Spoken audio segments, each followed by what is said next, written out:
Hola, muy buenos días. Bienvenidos a IPG Pathshala de Español. Estamos en el paper 9 que se titula Literatura Medieval. Me llamo doctora Alka Jespal. Imparto clases de literatura española medieval en la Universidad Nehru de Nueva Delhi. Hablaremos del módulo titulado La literatura popular y tradicional. El pueblo cantaba desde el nacimiento de la lengua castellana. Este tipo de composiciones líricas es un fenómeno universal desde los tiempos muy antiguos.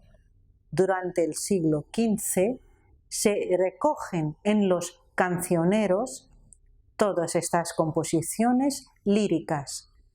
Desde este mismo siglo hasta nuestros días, muchos poetas cultos se han inspirado en esta lírica popular, impresionados por su calidad poética. Unas veces han incluido en su obra esas cancioncillas, otras las han recreado artísticamente, imitándolas o reelaborándolas, pero conservando siempre el espíritu tradicional característico de ella. Junto a la literatura culta, que es escrita, inalterable y de autor generalmente conocido, corre paralela otra literatura llamada popular y tradicional que muestra a veces una extraordinaria calidad artística. Esta literatura pertenece al folclore, es decir, al saber tradicional del pueblo, que, además de las costumbres, los juegos, las fiestas, las creencias, etc., incluye como aspectos destacados e importantes los cuentos, las leyendas, las canciones y los romances. Este folclore literario es una de las más completas manifestaciones de la cultura y el modo de ser en España. Tiene unas características muy interesantes. La primera de estas es la transmisión oral. Durante milenios, la palabra desnuda, mantenida en la memoria, fue el único procedimiento de conservación y transmisión de la cultura literaria.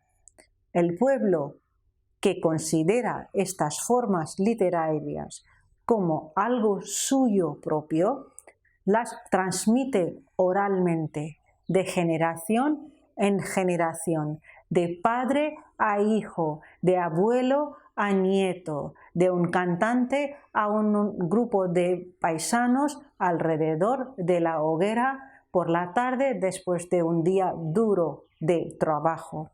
Y siempre se reelabora estas creaciones en las diferentes rendiciones. El segundo aspecto es la brevedad. El pueblo prefiere las composiciones breves, que se pueden captar fácilmente, y por eso a veces se llega a una condensación casi a veces excesiva en el afán de reducir y eliminar lo superfluo. Siguiente aspecto es la sencillez. La literatura popular es sencilla en el fondo y la forma.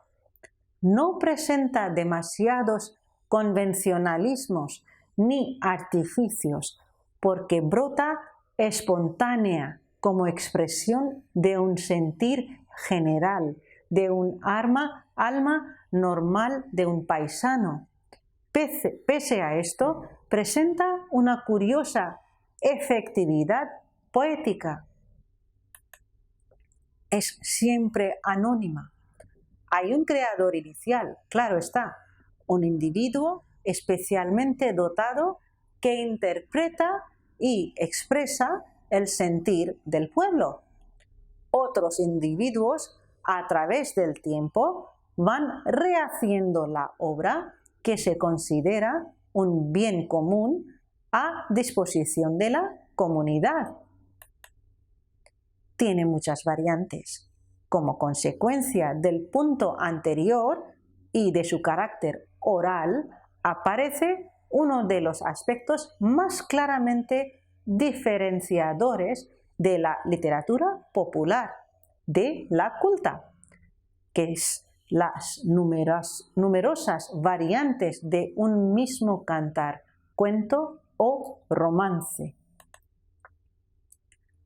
Tenemos varias corrientes líricas en la península. El primero es la lírica mozárabe, que trata de la lírica gallego-portuguesa de influencia provenzal. Tenemos la lírica castellana y las cantigas de amigo, que estas dos, junto con la lírica mozárabe, forman el grupo tradicional.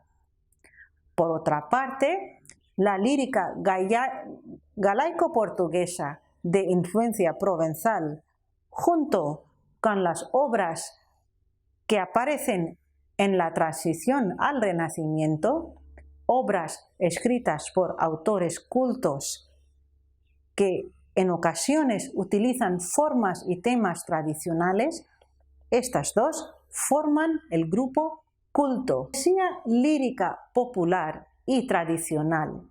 En este grupo existe en la península 3 grandes núcleos líricos de carácter oral tradicional, además del núcleo catalán provenzal, con 3 formas poéticas muy características: el arábigo andaluz,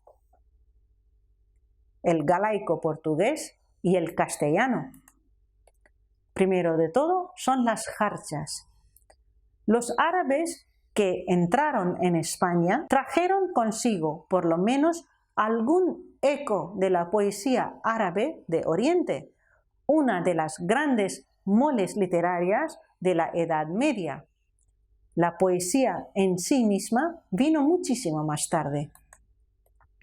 Esta poesía, dejándose de menudas particularidades y dejando aparte la métrica propiamente dicha, cualitativa y complicada, tiene 3 aspectos característicos.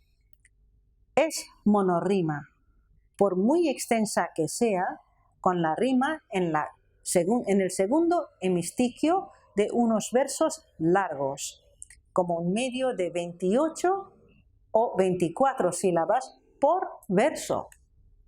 Es uniforme, es decir, no se divide en estrofas.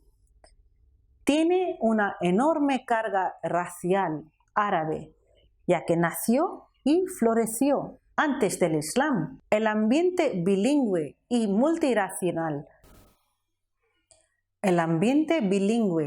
multirracial de la España musulmana ayudó su crecimiento.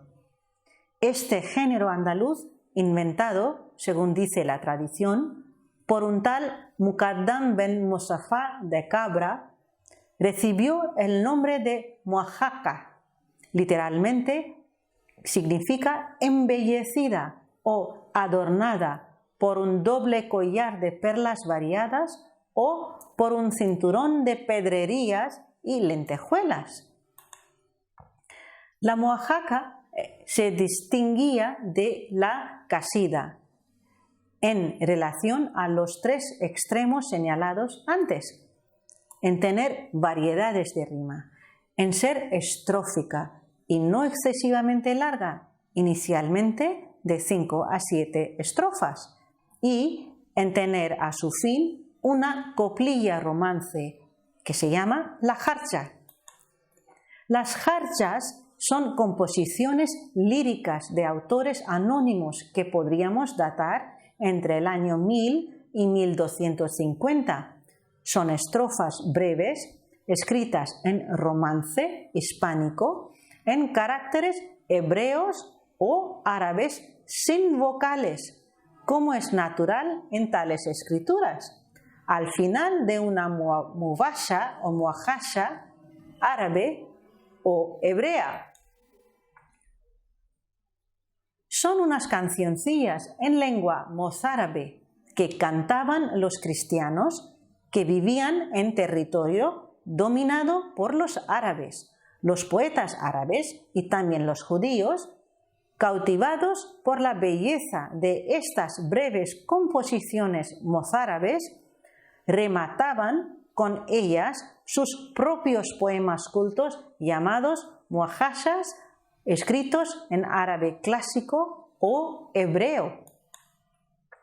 El contenido de la mayoría de las jarchas son lamentaciones amorosas en boca de un personaje femenino, una muchacha, por la ausencia de su amigo, haciendo confidente a su madre o a su hermana. La estructura estrófica es variable.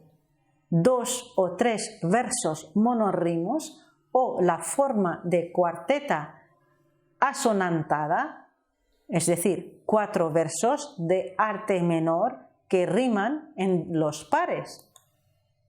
Su importancia es muy grande por varias razones. Primero de todo, por su belleza manifestada en el tono de queja, que sugiere más de lo que expresa, con un lenguaje sumamente sencillo. Por la ayuda que han aportado al conocimiento del romance mozárabe, que, aislado del resto de los dialectos peninsulares, no evoluciona y presenta formas arcaicas y arabismos. Y, principalmente, porque las jarchas no solamente son las primeras manifestaciones literarias de nuestra península, sino también de todo el mundo románico. Cronológicamente pertenecen a los siglos XI, XII y XIII. Aquí ahora os voy a presentar algunas jarchas de cada siglo. Primero, un ejemplar del siglo XI. Tanto amaré, Habib, tanto amaré, enfermeron olios nidios, e dolen tan male. Al castellano más moderno, tanto amar, amigo, tanto amar, enfermaron unos ojos brillantes y duelen tan mal. Esta jarcha está recogida en el volumen preparado por Stern en el número 18. Segundo ejemplo es: Ya mamá, si no les al ginna, allora morirei. Traide al mio vino, min gafar, allá sanarei. Significa: oh madre, si no cesa la locura de amor, enseguida moriré. Traed mi vino de casa de Gafar, ¿acaso sanaré?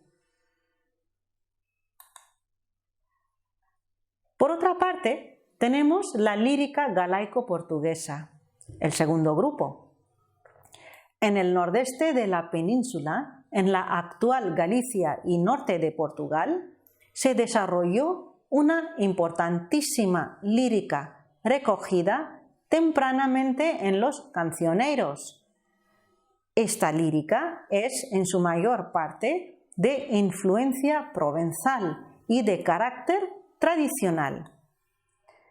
En las cortes señoriales del sudeste de Francia y en Cataluña floreció en los siglos XI y XII una poesía compuesta por los trovadores, siguiendo las pautas del amor cortés. Esta poesía, de tipo más culta, a través del Camino de Santiago, llegó a Galicia e influyó en las llamadas cantigas de amor, en las cuales es el hombre, generalmente un caballero, ¿Quién se lamenta por los desprecios que sufre o por la indiferencia mostrada por la dama? Y, como ejemplo, aquí tenemos una cantiga de Alfonso Fernández. Esta muestra algunas características de incorrespondencia amorosa. Señora miña, desde que os vi, lutei para ocultar esta paixao, que me tomo inteiro corazao, mas non o poso máis ni decidí, que xa iban todos o meu grande amor, a tristeza que teño a mientras a dor, que sofro desde o día en que os vi. El segundo grupo son las cantigas de amigo. Pero la manifestación lírica galaico-portuguesa más importante son estas, más importante incluso las anteriores, que, aunque cultivadas por poetas cultos, son de origen popular, ya que el pueblo las cantaba en sus fiestas y romerías. Son poemas amorosos, puestos en boca de una doncella enamorada, que habitualmente se dirige a la naturaleza, al mar, a la fuente, a los pinos, a los ciervos, quejándose de la ausencia o infidelidad de su amigo o su amado. La forma de estas canciones es paralelística, es decir, en ellas se repiten dos o más versos con una leve variación final, con lo que se consiguen unos efectos de recurrencia aparentemente monótonos y, sin embargo, llenos de gracia y sugerencia, muy adecuados al canto para el que iban destinados. Tenemos aquí un ejemplo de Bernal de Bonaval. Rogar vos quereu, ma madre, ma señor, que mi non digades o geimal seu for. A Bonaval, pois meu amigo e ben, se vos non pesar, ma madre, rogar vos ei por Deus que mi non digades mal, e irei a Bonaval, pois meu amigo e bien. Otro ejemplo es: fila hermosa, vedes que vos digo, que non faledes a vos amigo, sen mi, ai fila fermosa, e se vos fila, meu amor queredes, roga vos eu que nunca flades, sen mi a fila hermosa, e ala e de que vos non guardades, perdedes e cuanto ali falades, sen mi, ai fila hermosa. El tercer grupo se forma por las cantigas de escarnio y maldecir. Aquí os voy a recitar un ejemplo muy famoso. Martín Gil, un hombre vil, se quer de vos querelar, que os mandaste atar cruamente un esteo, dándole azutes ben mil. Aquesto Martín Gil parece a todos muy feo. En la lírica tradicional castellana tenemos muchos temas. El pueblo, como ya se ha dicho, cantaba desde el nacimiento de la lengua castellana. Este tipo de la lírica tradicional castellana, que es la última documentada dentro de la península, ofrece una extraordinaria riqueza temática.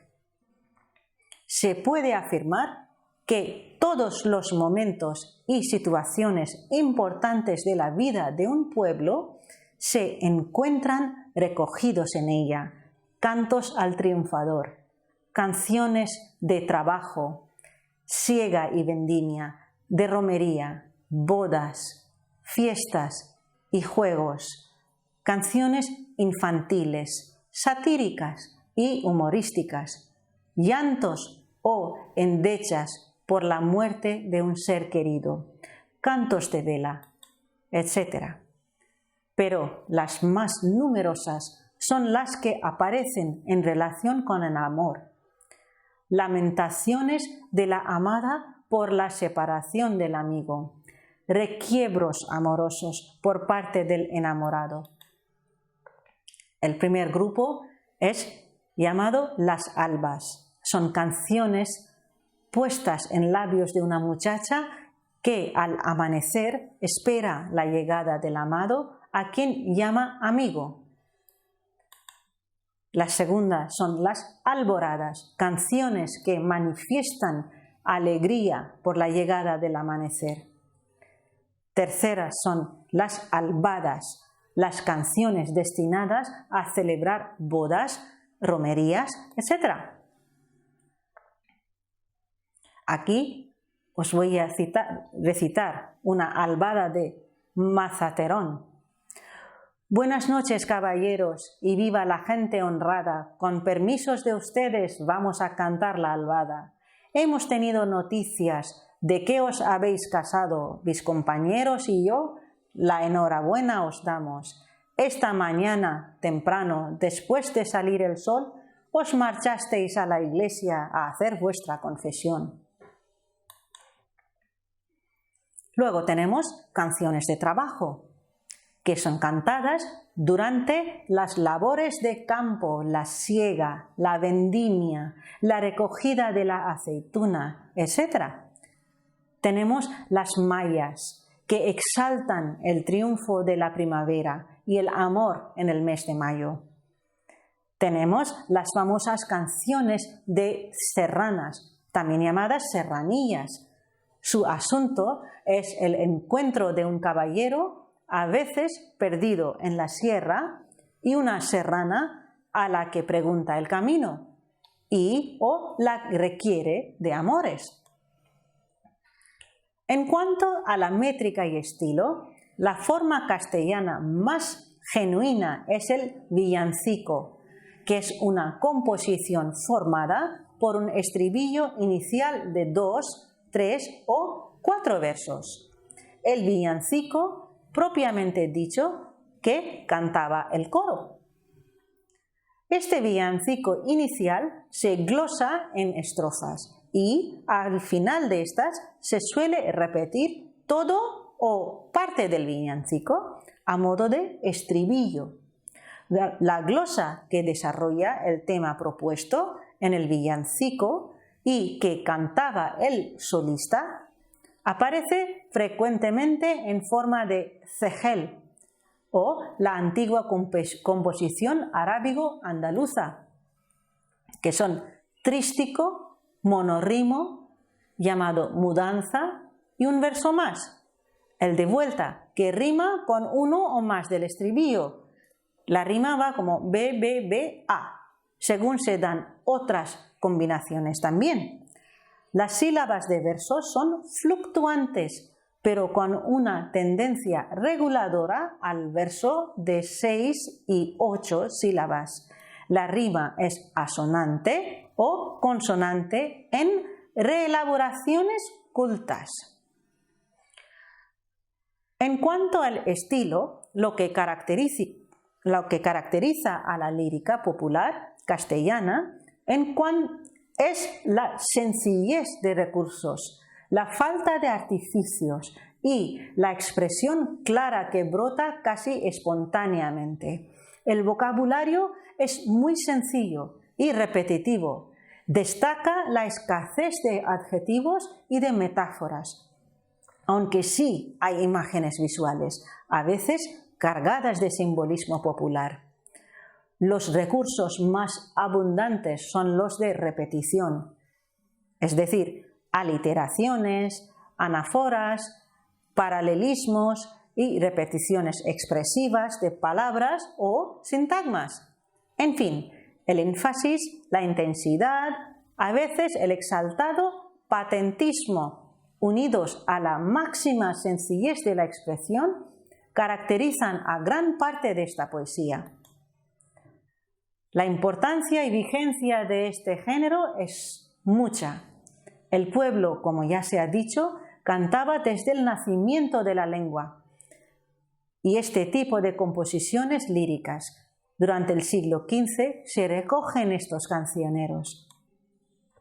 Desde estos siglos hasta nuestros días, muchos poetas cultos se han inspirado en esta lírica popular, impresionados por su calidad poética.